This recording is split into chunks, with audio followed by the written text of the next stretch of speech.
Moment der Shootingstar bei mir auf Gong 96.3 in der Chipparade. Jeden Morgen 7:30 Uhr ist der Mann mit dabei, immer noch seit 2 Wochen. Und er hat es geschafft, hier heute auf die Showbühne zu kommen. Applaus für Bürgermeister! Applaus!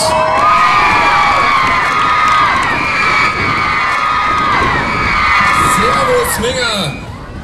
Wie geht's euch? Seid's gut drauf? Jawohl, wir sind Bürgermeister und die Blowing Boys, die bloßen Burm. Ihr kennt es ja sicher alle, es gibt so Tage, da läuft einfach gar nichts. Man steht in der Früh total schlecht auf, es passieren ständig komische Sachen. Da gibt es genau 2 Möglichkeiten. Entweder man regt sich drüber auf und dann läuft es total beschissen, kennt ihr ja mit Sicherheit alle, oder man macht sie locker. Und das machen wir jetzt auch.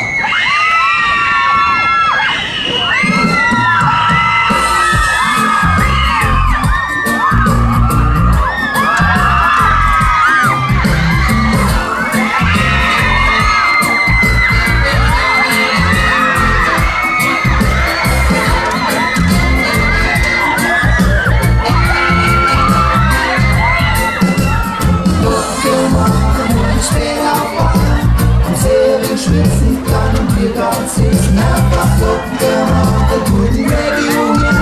Ist hier die Nachbarn beschweren.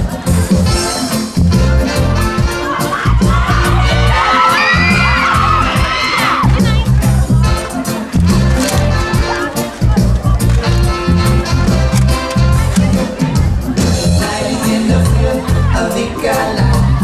Neben mir mit der Frau in Latexkleid. Schädel rum.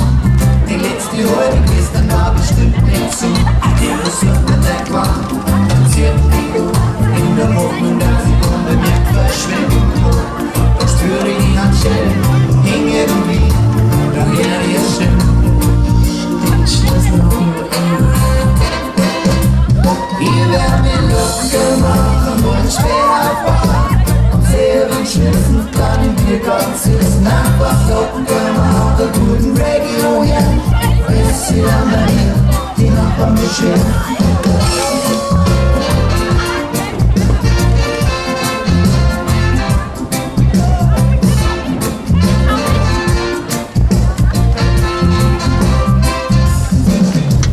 Sommerfest im letzten Jahr, da ist mir passiert. Mit dem Spätzle hab ich nur sein Ei endlich probiert. In der letzten Kurve frei von Zeit und Raum. Der Segel beim Tanzen, ein absoluten Traum. Ich winke dazu und lass ein bisschen an.